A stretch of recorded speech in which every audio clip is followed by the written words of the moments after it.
blacker the berry, the sweeter the juice. you can say it ain't so, But darling, what's the use? Hey, alright, I'm Jess. This is Red Hot Chili Pepper.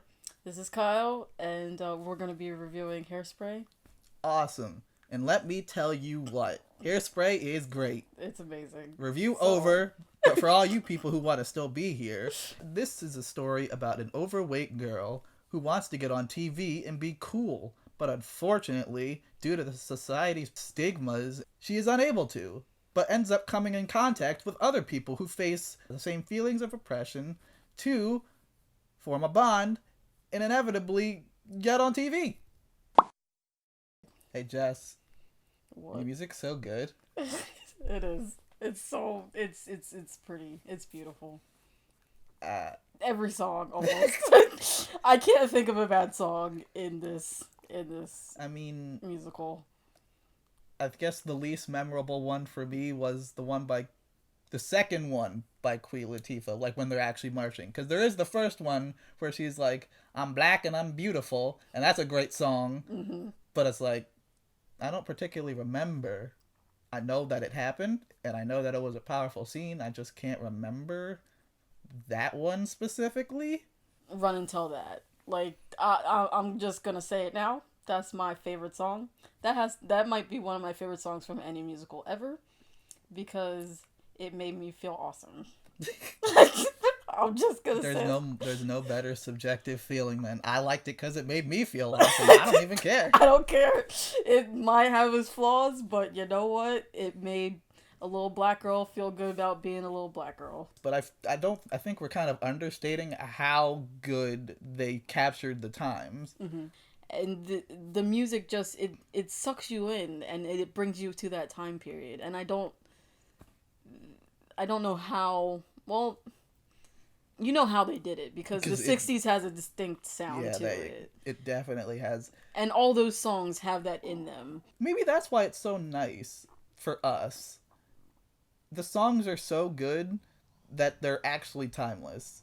Yeah. They're actually good enough to be within our time, and I can say, you know what, that sounds good. Yeah. They're just like old rap too. Yep. It's like the old rap where you're like, this is old, and you can tell how you could tell that this was the framework of rap, but it still sounds good today, and it'll sound good 10 years from now. It's like a paradox. They're so unrealistic that I somehow still realistic.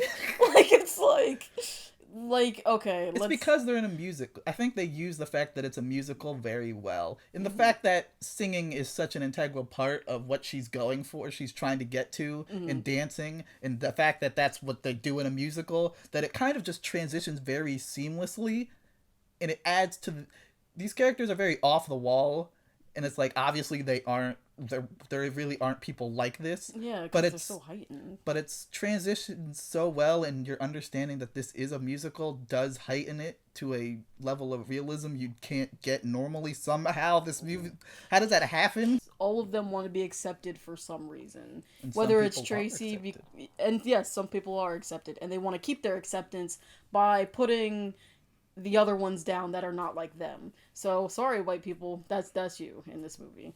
Like the Von Trussels, I think. The pretty white blonde wants to not have Tracy on a show with her, because if that's what is cool to be like Tracy, then what does that make her? And that's why her and her mother want to put these people down, and want to put black people down, and it's just this whole big, you understand all the characters, and that's why they're all awesome. I have to find the perfect metaphor. It's almost like those Russian dolls. While the Russian doll looks simple, you open it up, there's another piece inside, and you keep opening it up, and you keep going down until you have a bunch of pieces to this larger whole.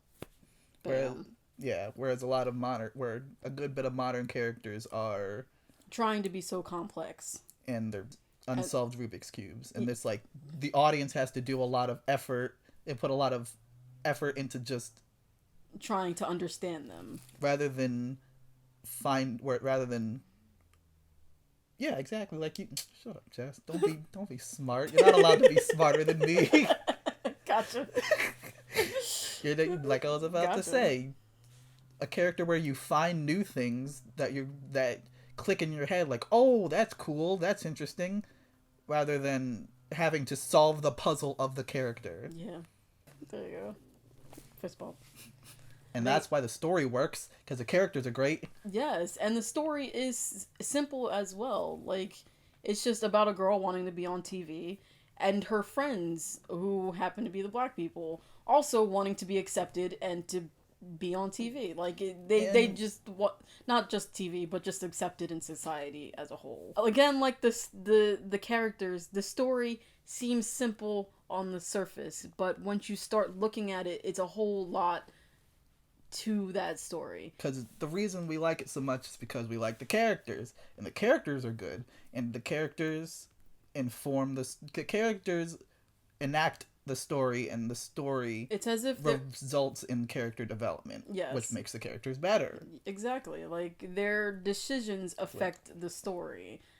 Tracy's decision to hit a cop in the head affects her by, like, having to hide away from the police. Like, and then having to come up with this elaborate plan as to how they're going to integrate the TV show. Tracy's mom's It's got it going on. That's Stacy's mom. Shut up, close enough. Yeah, okay.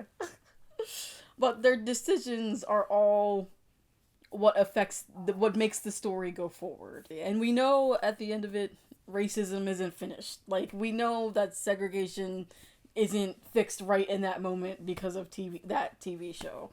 Like, it's a victory for these particular characters, and that's satisfying within itself for that story. I don't like diversity. I hate it. I hate everybody. I hate being represented in movies. I hate everybody. I hate it, and I hate you. And I remember like hearing that John Travolta was playing a woman, and we were like, why? But then you get there, and it's like it doesn't even matter. Like, it's almost seamless. Like, he just played a character as if he's playing a character. It's because, first of all, he does a really good job as the mom. Second of all, nobody points it out and's like, haha, a man in drag. It's just her mom. They look like they could be a family. They do. It's like they all just believe that this is, they should. It's just a there's no call to attention, but you, the audience, call attention to it and praise it for it. There's no fanfare. This is just her mom. Yeah, and which is what's really awesome about that character, that they don't call attention to this person, is that because the original Broadway play. No, actually, the original movie that the Broadway play is based off of. The original actor that played the mom was a real drag queen, and so the tradition has just filed down that a man will always play in drag Tracy's mom, but they don't call attention to it at all. They're just like, oh, this is who's going to be playing Tracy's mom, and that's it. That's all we need. And what cool representation that is. If you don't... For all those men in drag. Yeah. The thing I like about this movie's diversity is that it doesn't feel like any character was added in for the sake of it. And I've never really liked... Because I hate when people do things like token black person or token Asian person. Tracy is heavyset. It's not like they're trying to... Usually when heavyset people are in movies, it's either they're the funny fat guy or they're someone who is trying to lose weight to be skinny to fit into society. Tracy's here to be Tracy, and she doesn't care. She doesn't give a fuck about what you think. She just wants to do her thing. We just need to get to a point where characters are characters. Mm-hmm. And in Hairspray, characters are characters, which is really just nice.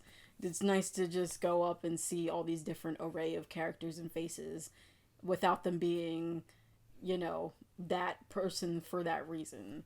Like, they're there just for that reason. They're here because they're part of a story.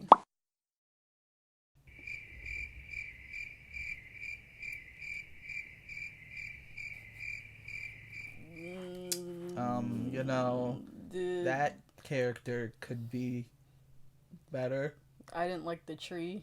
I didn't like that tree either. In the second scene. That tree was not a good tree. I'm so out of character right now. That's what Hairspray does to you. It makes you feel so jovial that you can't even like criticize anything. The world is great. Everything's great. So far, my biggest criticism was that I couldn't remember a great song. Yeah. Good. That's my flaw. That's self-criticism, not actual criticism. For us, that's rare when we come across something where we don't have really any cons. Like, this story it's pretty seamless through and through. Whether it's the music, whether it's the characters, whether it's the story, everything is wrapped in a very nice bow, and that's okay. That's all we got. We can't ring it. Like, we punched it in the face, but it gave us a hug. Yeah. And that's our review.